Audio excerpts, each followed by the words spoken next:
10 March 1945. Hanford Engineer Works, Washington State. A sudden surge hits the 230 kilovolt transmission line feeding the secret Hanford Engineer Works, the sole producer of plutonium for America's atomic program. Protective relays trip. Within seconds, all 3 production reactors SCRAM, automatic shutdown. Instruments show grid power gone, but backup steam-driven pumps keep cooling water moving through the graphite cores, exactly as DuPont engineers had planned for a worst-case accident. Investigators trace the fault back along the line toward the Bonneville Power Administration network and find an unexpected cause: the wreckage of a Japanese Fugo balloon bomb draped across the high-tension wires. Between November 1944 and April 1945, Japan launched about 9,300 hydrogen-filled paper balloons toward North America. Roughly 300 were ever found or observed on the continent, causing only 6 deaths. One balloon briefly disrupted the power supply to the only plutonium plant in the world. 18 April 1942. Tokyo. Imperial General Headquarters. Staff officers gather around polished tables covered with damage reports from Tokyo, Yokohama, Nagoya, and Kobe. The Doolittle raid has just proven that United States bombers can reach the home islands. 16 B-25 Mitchell bombers, launched from the carrier Hornet, dropped their payloads and escaped toward China. Physical damage was limited: 50 people killed, some buildings destroyed, a handful of aircraft damaged on the ground. But the psychological impact struck deep into Japanese military planning and national pride. The raid exposed a fundamental vulnerability. If American carriers could approach close enough to launch medium bombers, then Japan's vaunted defensive perimeter had already been breached. Worse, by late 1942, Japan's ability to project power back across the Pacific was visibly shrinking. Carrier losses at Midway in June had gutted the naval air arm. Submarine operations could harass shipping but offered no way to strike American cities. Long-range bomber development lagged years behind American and British programs. Fuel shortages, industrial bottlenecks, and overstretched supply lines left commanders searching for asymmetric solutions: weapons that could reach the enemy homeland without consuming scarce resources or risking trained pilots. At the 9th Technical Research Institute at Noborito outside Tokyo, a small group of engineers and military planners revisited an old concept. In the early 1930s, Lieutenant General Rikichi Tada had overseen experiments with unmanned balloons designed to carry propaganda leaflets or small explosive charges. The research had been shelved in 1935 as impractical. Now, with desperation growing and options narrowing, the idea returned. By late 1942, Major General Sueki Kasaba emerged as the driving figure behind what would become the Fugo project. His mandate was clear: develop a weapon system capable of striking the continental United States, using minimal resources, requiring no pilots, and leveraging Japan's recent meteorological discoveries about high-altitude wind currents over the Pacific. 3 options circulated through staff meetings. Submarine-launched float planes offered precision but required submarines already stretched thin across the Pacific. Long-range bombers like the theoretical Fugaka project remained on drawing boards, demanding engines, alloys, and fuel Japan simply did not possess. That left balloons. Hydrogen balloons, riding the jet stream at 30,000 feet, could drift across 8,000 kilometers of ocean without engines, without pilots, and without consuming aviation gasoline. Planners estimated that if they launched 10,000 balloons and even 10% reached North America, hundreds of weapons would fall on American soil. Enough, they believed, to ignite forest fires, create panic, and prove that Japan could strike back. A post-war United States assessment concluded that the Fugo campaign was undertaken almost exclusively for home propaganda purposes, suggesting that Japanese leadership harbored few illusions about decisive military results. But by 1943, the calculation had shifted from how much damage to can we prove it's possible. Planners accepted that even if only 1 in 10 balloons reached the target continent, hundreds would land, enough to demonstrate that the home islands were not the only ones vulnerable. March through August 1943. Noborito Institute and test ranges across Honshu. Technicians in wool coats huddle around barographs and altimeters as a test balloon climbs into the winter jet stream. Data streams back. Altitude holding near 9,000 meters. drift speed exceeding 150 kilometers per hour, trajectory tracking northeast toward the Aleutians. Japanese meteorologists had been studying upper atmosphere wind patterns since the 1920s, compiling observations from weather balloons, mountain observatories, and high-altitude flights. By the early 1940s, they possessed detailed knowledge of the seasonal jet stream, a ribbon of fast-moving air that flowed from Japan toward North America every winter, strongest between November and April. The Fugo balloon exploited this natural conveyor belt. Engineers settled on a paper envelope approximately 10 meters in diameter, filled with roughly 8,100 cubic feet of hydrogen. Operating altitude would be near 30,000 feet. At jet stream speeds, the crossing time from Honshu to North America would be 60 to 70 hours, less than 3 days. But maintaining altitude over such a distance required an ingenious automated control system. The core innovation was the ballast and vent mechanism. 32 sandbags, each weighing about 10 pounds, hung from the balloon's undercarriage. Aneroid barometers monitored altitude continuously. If the balloon dropped below a preset threshold, typically around 30,000 feet, a mechanical linkage triggered the release of one sandbag, reducing weight and allowing the balloon to rise. If the balloon climbed too high and risked bursting, a vent valve opened automatically, releasing hydrogen until altitude stabilized. This crude autopilot repeated the cycle throughout the flight, compensating for day-night temperature swings, hydrogen leakage, and atmospheric turbulence. After all 32 ballast bags were expended, roughly 3 days into the flight, a final mechanism either triggered the bomb release or activated a self-destruct charge, preventing recovery of intact examples by the enemy. The payload hung beneath the balloon on a steel ring. 4 11-pound incendiary bombs surrounded a single 33-pound high-explosive anti-personnel bomb. Fuses combined barometric and timer mechanisms, simple, mechanical, and reliable. Japanese planners calculated that incendiaries would ignite forest fires across the Pacific Northwest, while the high-explosive charge would deter or kill anyone attempting to examine unexploded balloons. With thousands of balloons launched, even a 10% arrival rate promised widespread fires and measurable psychological disruption. A technical description from United States intelligence files later summarized the weapon as hydrogen-filled paper balloons designed to carry small bombs to North America, an intercontinental reach that would not be matched until the development of guided ballistic missiles more than a decade later. Engineers understood the limitations. The weapon possessed no guidance system beyond the jet stream itself. Impact points would scatter across thousands of square miles, determined entirely by launch time, wind speed, and random atmospheric variations. Accuracy was impossible, but planners did not need accuracy, they needed volume. If 1,000 balloons fell somewhere in the American West, that alone would demonstrate Japan's capability and force the enemy to divert resources to civil defense. By summer 1943, the design was finalized. The question now became, could Japan manufacture and launch enough balloons to make the campaign meaningful? The answer lay in paper mills, schoolgirls, and beaches along the Honshu coast. 3 November 1944. Otsu, Ibaraki Prefecture. Ground crews anchor a 10-meter hydrogen balloon against the coastal wind as schoolgirls who assembled its panels watch from a nearby building. The balloon's paper skin, laminated from hundreds of individual pieces, glows faintly in the morning light. Hydrogen hisses into the envelope from steel cylinders. Within 30 minutes, the sphere rises taut against its mooring lines, straining toward the jet stream 30,000 feet above. This is the first day of operational Fugo launches. The balloons themselves represented a triumph of low-technology mass production.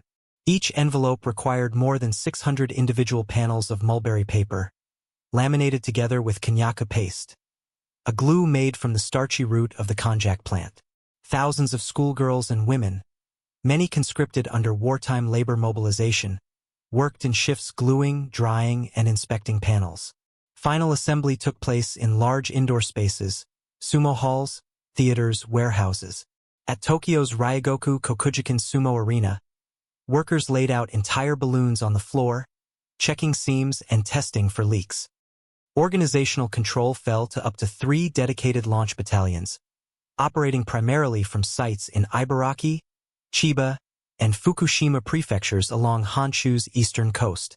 These locations offered direct access to the jet stream and minimized overland drift before balloons reached the Pacific. At peak capacity, crews could launch roughly 200 balloons per day, weather permitting. Launch activity was heavily dependent on meteorological forecasts. Balloons released during optimal jet stream conditions had the best chance of reaching North America, while launches in weak or variable winds risked premature descent into the ocean. Launch figures tracked a clear tempo. November 1944, approximately 700 balloons. December, 1,200. January 1945, 2,000. February, 2,500. March, 2,500. April, 400. Before the program was terminated on 20 April, the total approached 9,300 balloons released over 5 months. Hydrogen production stretched Japan's remaining chemical industry. Each balloon required roughly 250 cubic meters of gas, modest by airship standards, but multiplied across thousands of balloons. The demand strained facilities already coping with fuel shortages and Allied bombing. Hydrogen cylinders were transported by truck and rail to launch sites, where ground crews filled balloons under tarpaulins to minimize gas loss and fire risk. One production detail later proved critical to United States intelligence. Launch crews used local beach sand as ballast, sand dug from the shores near each launch site. Mineralogical analysis and microscopic examination of diatoms embedded in recovered ballast eventually allowed United States Geological Survey scientists to pinpoint the origin beaches with extraordinary precision, confirming that the balloons were launched from Japan rather than submarines or occupied Pacific islands. Japanese planners anticipated roughly 10% of balloons would reach North America. With nearly 10,000 launches planned, that meant 1,000 weapons scattered across the western United States and Canada, enough, they calculated, to ignite hundreds of forest fires, disrupt transportation and industry, and force civil defense mobilization. Internal memos emphasized psychological impact over military damage. If civilians saw enemy bombs falling from the sky, panic might ripple through West Coast cities. Factories might reduce shifts. Firewatch patrols would consume manpower. On 3 November 1944, as the first operational Fugo balloons lifted off from Otsu and drifted into the jet stream, no one at the launch sites knew that the campaign's most strategically significant impact would not be a forest fire in Oregon or a panic in California. It would be a brief power interruption at a secret nuclear facility whose very existence remained unknown to Japanese intelligence. December 1944, Kalispell, Montana. Army Ordnance technicians and Federal Bureau of Investigation agents stand in a snow-covered field, measuring a collapsed paper envelope 33 feet in diameter. Instruments, wiring, and sandbags lie scattered in the snow. The device is unlike anything in Allied inventories, clearly Asian in origin, clearly designed for long-range flight, and clearly intended as a weapon. Initial speculation ranges widely. Submarine-launched reconnaissance balloon, domestic sabotage, experimental weather instrument. Only forensic analysis will reveal the truth. The first confirmed Fugo recoveries occurred in late 1944 across Montana, Wyoming, and Oregon. Local sheriffs, forest rangers, and military personnel forwarded reports of strange balloon wreckage to Western Defense Command headquarters. Each report triggered investigation. Photographs documented envelope size, rigging configuration, and payload design. Physical samples, paper fragments, sandbags, metal fittings, bomb casings, traveled to laboratories for analysis. The breakthrough came from the ballast sand. United States Geological Survey scientists examined sand recovered from multiple sites under microscopes, identifying mineral compositions and fossilized diatoms. Microscopic algae whose species vary by geographic location. The diatom assemblages matched known populations from beaches in Japan, not North America. Combined with the balloon's construction, mulberry paper, Kanyaka paste, Japanese-style joinery, the evidence pointed unambiguously to launch sites on Honshu. Technical air intelligence teams reconstructed the balloon's operating principles from recovered components. Barometers, ballast release mechanisms, and fuse timings revealed a sophisticated automated altitude control system. Envelope dimensions and gas volume calculations confirmed that the balloons could reach 30,000 feet and exploit the jet stream. Flight time estimates, 60 to 70 hours, matched trans-Pacific drift models. The conclusion was unavoidable. Japan had developed and deployed the world's first intercontinental weapon system. Perceptions varied sharply by audience. Civilians who stumbled across balloon wreckage saw curiosities, odd debris, possibly related to military training exercises or weather research gone astray. Intelligence analysts saw something far more ominous. A continent-scale attack capable of delivering explosives anywhere west of the Rocky Mountains, using a weapon that consumed almost no strategic resources and required no vulnerable bombers or ships. Even if the balloons caused minimal damage, the mere fact of their arrival demonstrated that the Pacific Ocean no longer guaranteed American invulnerability. A classified assessment described the balloons as hydrogen-filled paper balloons designed to carry small bombs to North America, a phrase that captured both the weapon's simplicity and its unprecedented range.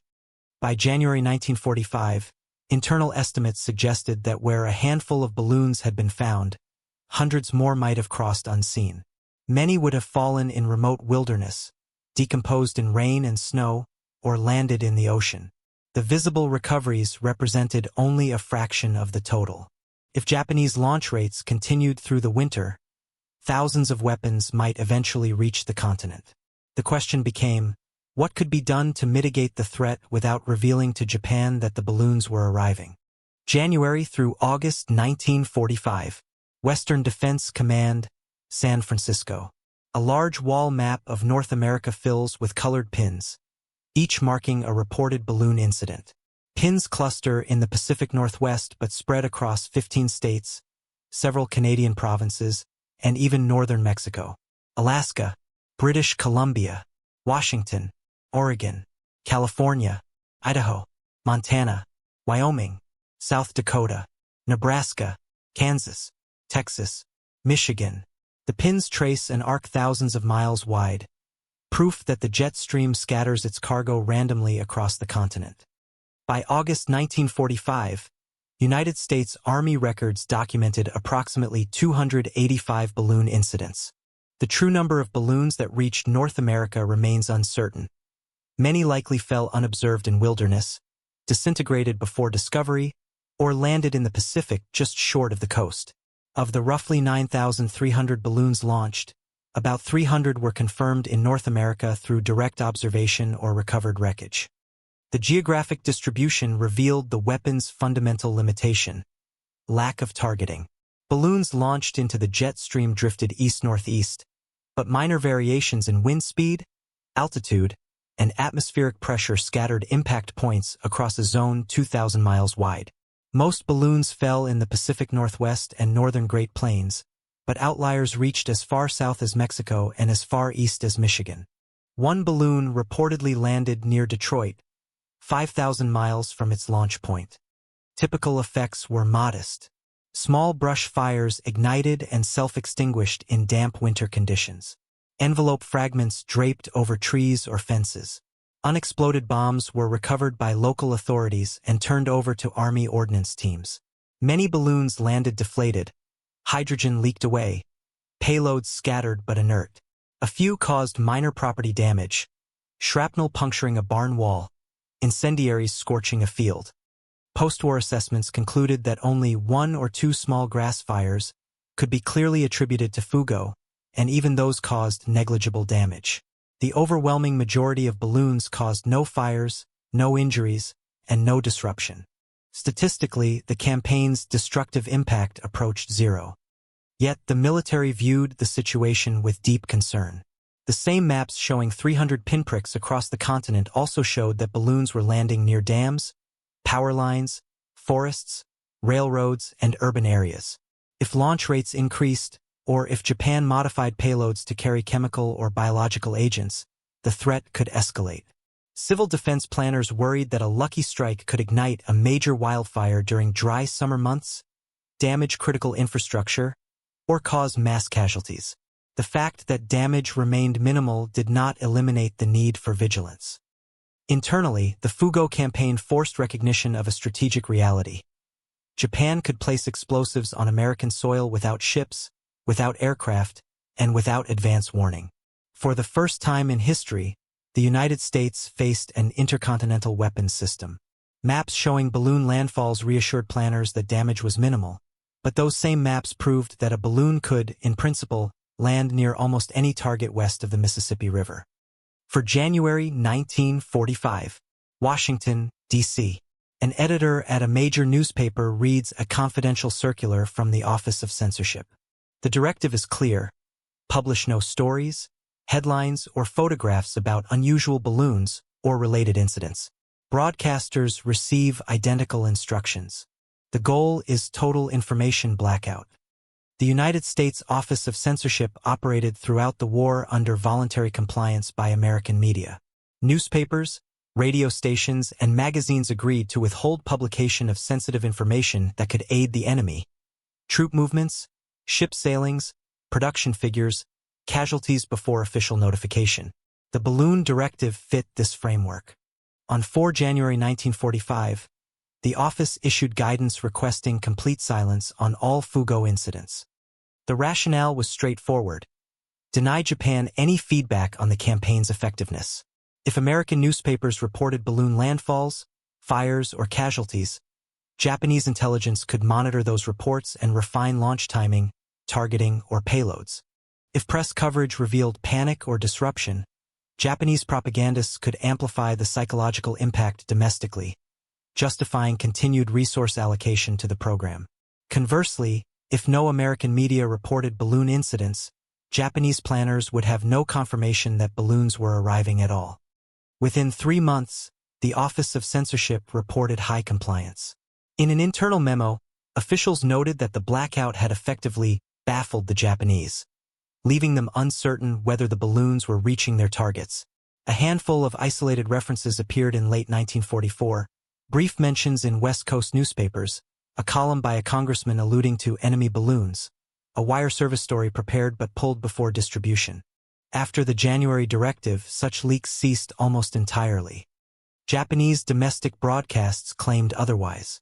Radio Tokyo announced that balloon bombs had ignited massive forest fires, caused thousands of casualties, and sparked widespread panic across the American West. These claims were pure propaganda, unsupported by intelligence or evidence. But without reliable feedback from North America, Japanese planners could not distinguish propaganda from reality. The silence became a weapon in itself. Rare exceptions occurred.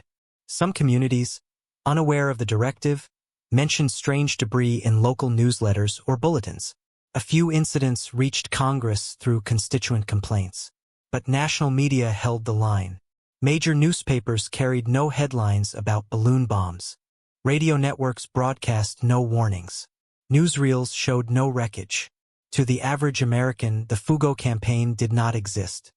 The information blackout would later become one of the primary reasons Japanese military staff concluded that Fugo had failed. Deprived of confirmation that balloons were landing, and receiving no reports of fires or disruption, planners assumed the campaign achieved nothing.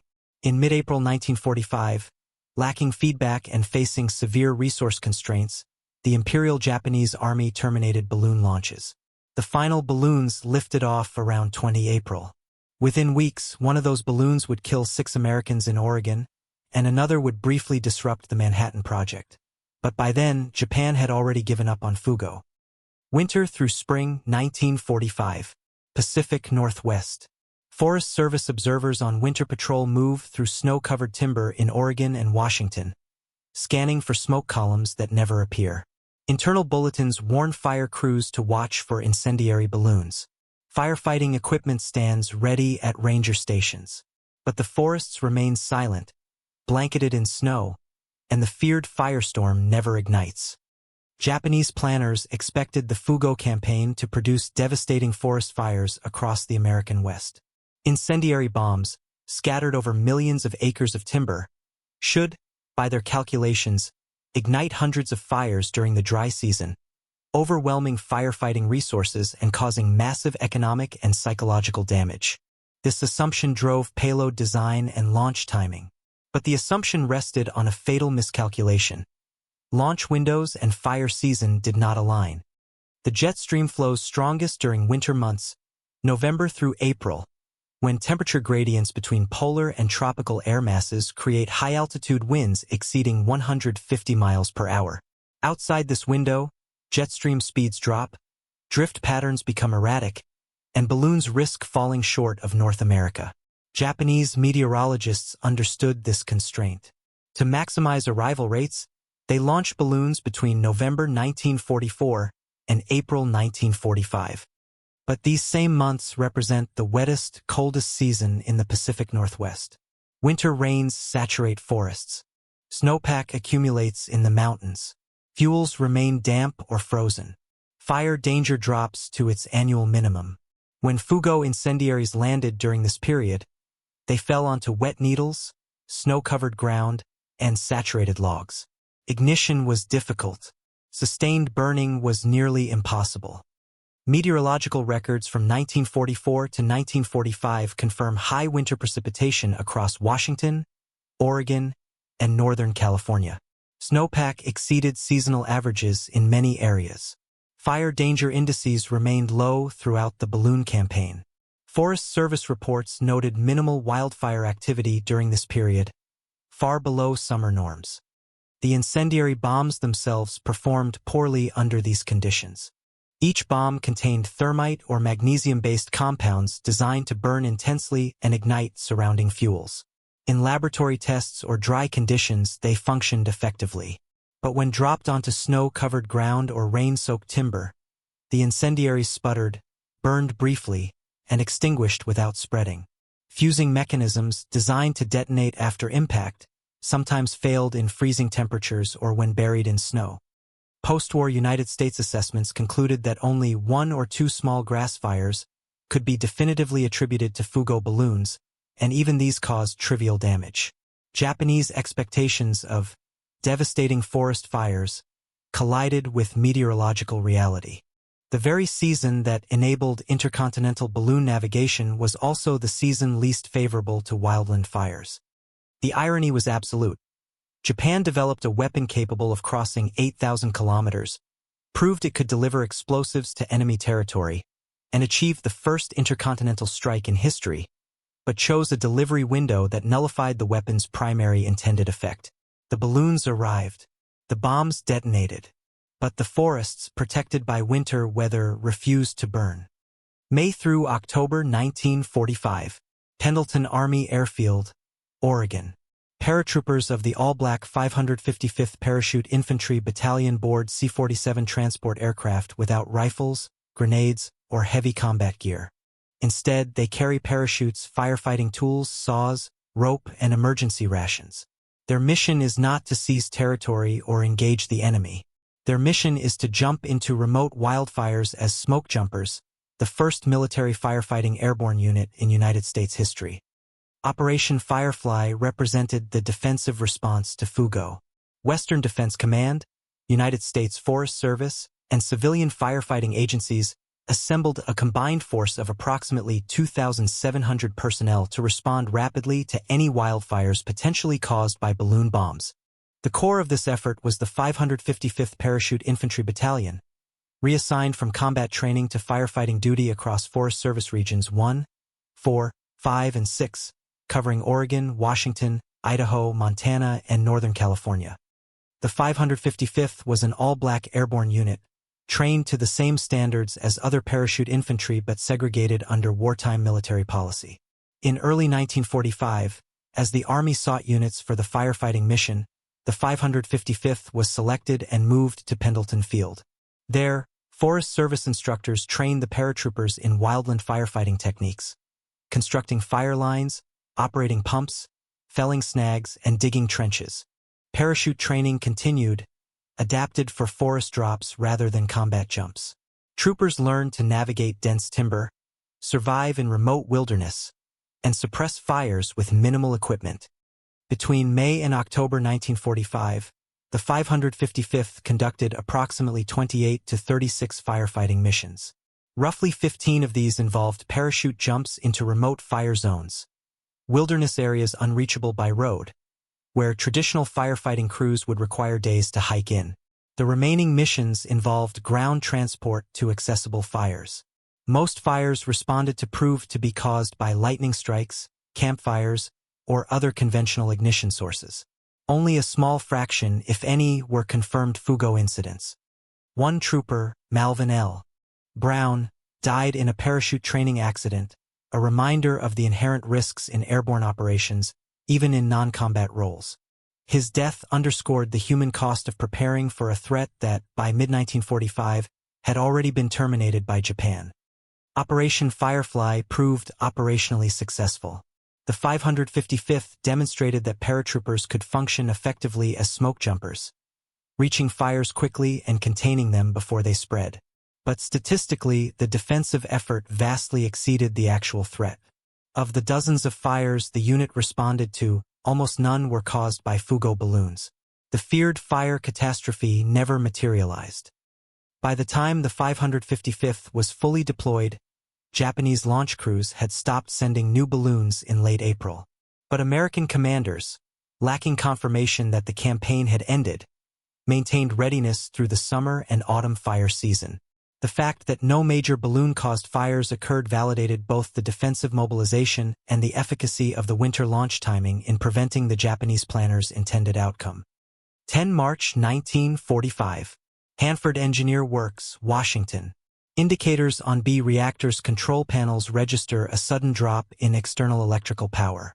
Within seconds, protective systems trigger automatic SCRAM procedures. Control rods drop into the reactor core, neutron flux collapses, fission reactions cease. Operators verify that emergency steam-driven coolant pumps engage immediately, maintaining water flow through the graphite pile. Core temperatures stabilize. The reactor is shut down safely, exactly as DuPont engineers designed for a worst-case power failure. Hanford Engineer Works occupied 640 square miles of remote desert along the Columbia River in south-central Washington. Built in secret beginning in 1943, Hanford housed 3 plutonium production reactors, B, D, and F reactors, the only such facilities in the world. These reactors bred plutonium-239 through neutron bombardment of uranium-238 fuel slugs. The plutonium fed the Manhattan Project, providing material for the Trinity test device and the Fat Man bomb later dropped on Nagasaki.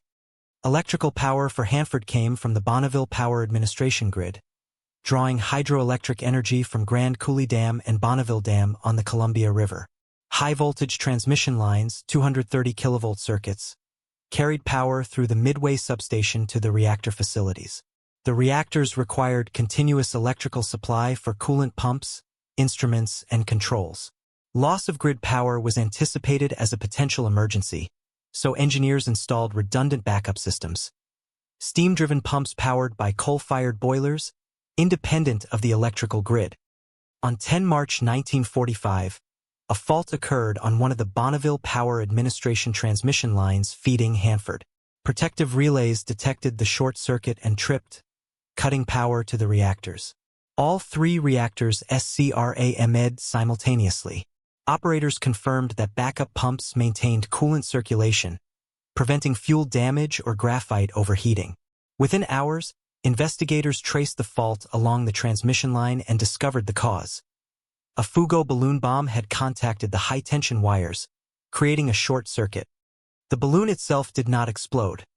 Most sources indicate the high explosive charge failed to detonate, though the incendiary devices may have ignited. The primary damage came from the short circuit and the subsequent protective shutdown. Electrical crews cleared the wreckage, repaired the line, and restored power. Reactor operators conducted safety checks and brought B, D, and F reactors back online. Accounts vary regarding the duration of the power interruption and its impact on plutonium production. Some sources suggest power was restored within hours, others within a day or two. Manhattan Engineer District records indicate that the backup systems performed as designed, preventing any serious disruption. Conservative engineering, multiple redundant safety systems, automatic scrams, and independent coolant pumps transformed what could have been a catastrophic accident into a brief, manageable incident. Nevertheless, The Hanford event remains the only documented instance of enemy action directly affecting a United States nuclear facility during World War II. Had the balloon struck a more vulnerable part of the electrical infrastructure, or had backup systems failed, plutonium production for the Manhattan Project could have been interrupted at a critical phase of the war. The fact that a randomly drifting paper balloon came within miles of the world's only plutonium supply line demonstrates the profound unpredictability of intercontinental weapons without guidance systems. 5 May 1945. Near Bly, Oregon, Fremont National Forest.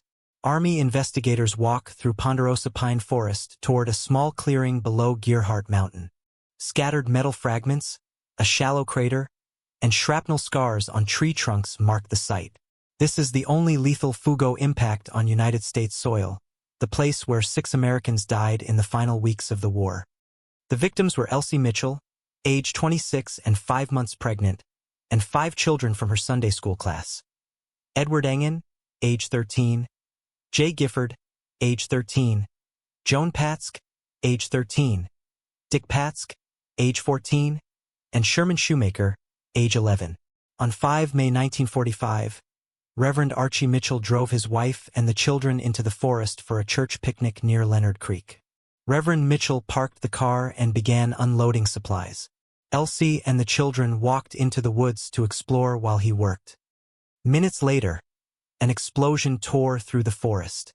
Reverend Mitchell ran toward the sound and found all 6 victims dead or dying.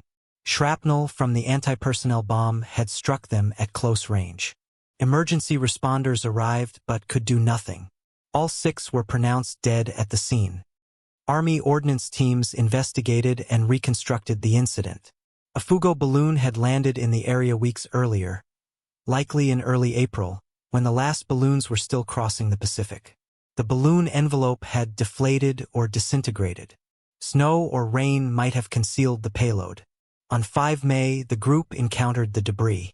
One of the children likely touched or moved the apparatus, disturbing the barometric or anti-handling fuse and triggering the 33-pound high-explosive bomb.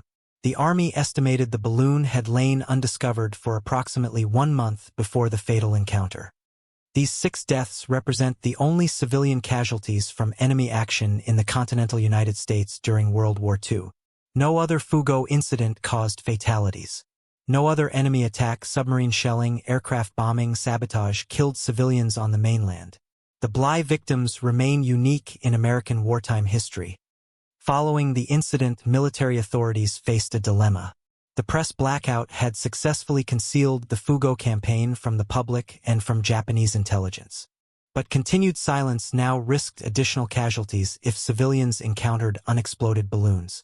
On 22 May 1945, the Office of Censorship partially lifted the blackout, authorizing carefully controlled information warning the public not to touch suspicious balloon debris. Media reports described Japanese balloon bombs, but withheld details about launch sites, numbers, or effectiveness. By the time the warning was issued, Japan had already terminated balloon operations. The last launches occurred around 20 April 1945, 2 weeks before the Bly tragedy. The 6 victims died after the offensive itself had ended, killed by a weapon whose creators had given up and moved on. A stone monument now marks the site near Leonard Creek, memorializing Elsie Mitchell and the 5 children. It stands as a quiet reminder that even a statistically ineffective weapon, launched randomly across an ocean, can still find victims. Out of roughly 9,300 balloons launched, only 1 caused fatalities, but for 6 people in an Oregon forest, that 1 was enough. March through August 1945. Western Defense Command Headquarters, San Francisco. Intelligence officers compile incident reports, damage assessments, and statistical summaries into classified briefings. The numbers tell a story of vast effort and minimal effect, a weapon that crossed an ocean but achieved almost nothing. By August 1945, United States Army records documented 285 Fugo balloon incidents across North America. Extrapolating from known launch figures, approximately 9,300 balloons released. This represented an arrival rate near 3%, far below Japanese expectations of 10%. Many balloons likely fell unobserved in wilderness or ocean. The 300 confirmed incidents probably undercount the true total, but even generous estimates place arrivals well below 1,000. Damage assessment revealed minimal impact. One fatal incident at Bly, 6 civilian deaths. One significant infrastructural incident at Hanford, brief reactor shutdown, no lasting production delay. A handful of small fires, most self-extinguishing. Minor property damage in scattered locations. Shrapnel holes in buildings, scorched fields, fence damage. The vast majority of balloons caused no casualties, no fires, and no disruption. Post-war evaluations concluded that only 1 or 2 small grass fires could be clearly attributed to FUGO, and even those caused negligible economic loss. Interpretations of the Hanford incident vary. Some popular accounts emphasize potential 3-day disruption to plutonium production. Technical sources and Manhattan Engineer District records stress that backup systems functioned exactly as designed, preventing serious interruption. The reactor's SCRAMED, backup pumps maintained cooling, and operations resumed within hours to days. A brief inconvenience rather than a strategic setback. Conservative engineering margins, redundant safety systems, and thorough emergency planning turned a direct hit on critical infrastructure into a manageable incident. Nevertheless, the event highlighted a profound vulnerability. The probability of any single balloon intersecting a specific high-value target was astronomically low, perhaps 1 in tens of thousands. Yet the Hanford event proved that even vanishingly unlikely outcomes can occur when thousands of weapons are launched randomly.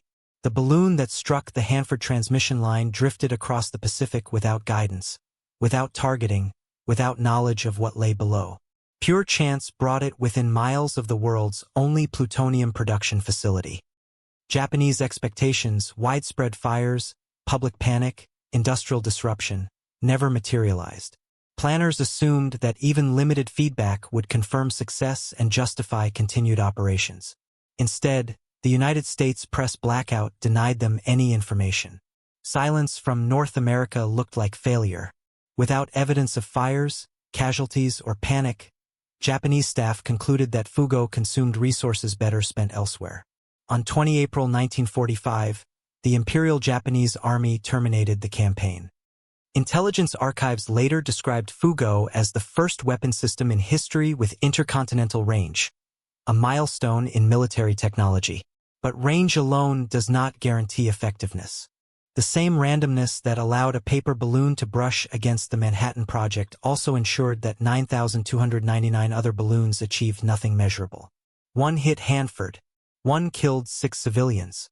The rest fell silently into forests, fields, and ocean, remembered only in scattered photographs and incident reports. Mid-April through 20 April 1945, Imperial Japanese Army Headquarters, Honshu. Staff officers examine production tables and logistics reports. Paper supplies are dwindling. Hydrogen production cannot keep pace with demand. Allied bombing has disrupted transport networks. Fuel shortages constrain all military operations. And from North America, silence. No reports of fires. No evidence of panic. No confirmation that balloons are even arriving. By early 1945, Japan's resource constraints had intensified dramatically. Strategic bombing by B-29 superfortresses targeted industrial centers, transportation hubs, and fuel storage. Submarine blockades strangled imports of raw materials. Domestic production struggled to meet even basic military needs. Every kilogram of paper, every cubic meter of hydrogen, every hour of labor carried opportunity cost. Resources diverted from conventional weapons, aircraft, or homeland defense. FUGO consumed resources without demonstrable return. Planners had launched nearly 10,000 balloons over 5 months. If Japanese expectations held, roughly 1,000 should have reached North America. Even at that scale, some fires, some casualties, some disruption should have produced intelligence reports or press coverage. But American newspapers remained silent. Radio broadcasts mentioned nothing. Diplomatic channels carried no complaints. From Japan's perspective, the campaign appeared to have vanished into the Pacific without trace. Internal assessments, reconstructed post-war from Allied interrogations, concluded that Fugo could not demonstrate decisive military effectiveness. The offensive consumed scarce materials, demanded specialized labor, and tied up transportation assets, all for uncertain and unverifiable results. With the home islands facing imminent invasion, resources needed to flow toward concrete defensive needs. Anti-aircraft guns, coastal fortifications, aircraft production, troop training. Around 20 April 1945, Japanese authorities terminated balloon launches. No formal announcement marked the decision. Launch crews simply stopped preparing balloons. Hydrogen cylinders were diverted elsewhere. Workers returned to other duties. The Fugo program ended quietly, abandoned as ineffective. On 15 August 1945, following Japan's surrender, military authorities ordered destruction of many war records, including Fugo documentation. Files were burned, logs destroyed, technical drawings disposed of. This deliberate erasure forced post-war historians to rely heavily on Allied intelligence reports, captured equipment, and interrogations of surviving engineers and officers. Many details of the campaign's planning, execution, and internal assessments remain fragmentary or lost. At the moment Japanese officers decided Fugo was not worth continuing, the campaign's most notable impacts had already occurred or were imminent. One balloon had cut power to Hanford on 10 March. Another lay unexploded in an Oregon forest, waiting for Elsie Mitchell and 5 children to find it on 5 May. Japan terminated the program unaware that these incidents had happened, unaware that a paper weapon, launched blindly across an ocean, had briefly touched the Manhattan Project and killed 6 Americans. The silence that convinced Japan to abandon Fugo was itself a weapon, the press blackout that denied feedback, concealed effectiveness, and allowed planners to interpret absence of information as proof of failure. In this sense, censorship achieved what air defenses, firefighting mobilization, and civil defense could not. It convinced the enemy to stop. Post-1945, archives, museums, and memorial sites across the United States and Japan. Historians spread technical reports, declassified memoranda, and survivor accounts across tables, reconstructing the fragmented history of a weapon that crossed an ocean, killed 6 people, and then faded into obscurity. Final numbers tell the story with stark clarity. Japan launched approximately 9,300 Fugo balloons between November 1944 and April 1945. Roughly 300 were documented in North America, an arrival rate near 3%. 6 civilians died at Bly. 1 nuclear site experienced brief disruption at Hanford. A handful of fires ignited and self-extinguished. The net military damage, compared to resources and effort invested, approached statistical insignificance. Yet Fugo occupies a unique place in the evolution of long-range warfare. Austrian forces experimented with unmanned balloons carrying explosives during the 1849 siege of Venice, arguably the first aerial bombardment in history. Britain's Operation Outward launched balloons carrying incendiaries and trailing wires against Germany during World War II, causing scattered damage and at least 1 power plant shutdown. But Fugo represented the first deliberate intercontinental strike, a weapon designed from the outset to cross an ocean and deliver explosives 8,000 kilometers from its launch point. This capability would not be matched until guided intercontinental ballistic missiles entered service more than a decade later. The human aftermath lingered longest at the Bly site. In 1950, a stone monument was erected near Leonard Creek, memorializing Elsie Mitchell, Edward Engen, J. Gifford, Joan Patsk, Dick Patsk, and Sherman Shoemaker. A ponderosa pine tree at the site still bears shrapnel scars. In later decades, former Japanese balloon workers, many of them schoolgirls during the war, sent paper cranes to Bly and participated in reconciliation gestures, planting cherry trees and expressing regret for the tragedy. Hanford's post-war trajectory diverged sharply from its wartime secrecy. The site continued plutonium production through the Cold War, eventually accumulating vast quantities of radioactive waste. Cleanup operations began in the 1980s and continue today. B reactor, the facility briefly shut down by the Fugo balloon, was decommissioned in 1968 and later designated a National Historic Landmark. Visitors can tour the reactor hall, standing where operators once controlled the world's first large-scale plutonium production facility, and where, on 10 March 1945, instruments flickered as a paper balloon cut power 8,000 kilometers from its launch point. Analytical lessons emerged. Terror weapons and wonder weapons rarely achieve their intended psychological impact without sustained follow-through and confirmed effectiveness. Information control, censorship, operational security, denial of feedback can function as a defensive tool, shaping enemy perceptions and influencing strategic decisions. Conservative engineering at critical infrastructure, multiple redundancies, automatic safety systems, robust backup power, can mitigate even highly improbable threats. Archival summaries reiterate Fugo's historical significance. The first weapon system with intercontinental range, predating the intercontinental ballistic missile by over a decade range, however, is not the same as effectiveness. Thousands of Japanese paper balloons crossed the Pacific Ocean, killed 6 Americans, and briefly disrupted the Manhattan Project. Yet because Japan never learned of these limited effects, Fugo is remembered not as a decisive weapon, but as an ambitious, nearly forgotten experiment in intercontinental warfare. The campaign demonstrated technical ingenuity and meteorological knowledge, but lacked the guidance, feedback, and sustained commitment necessary to translate range into strategic impact. In the end, Fugo proved that crossing an ocean is one challenge. Knowing what you hit when you get there is another. What is your perspective on this part of history? Share your thoughts in the comments, because every memory and reflection helps keep the past alive.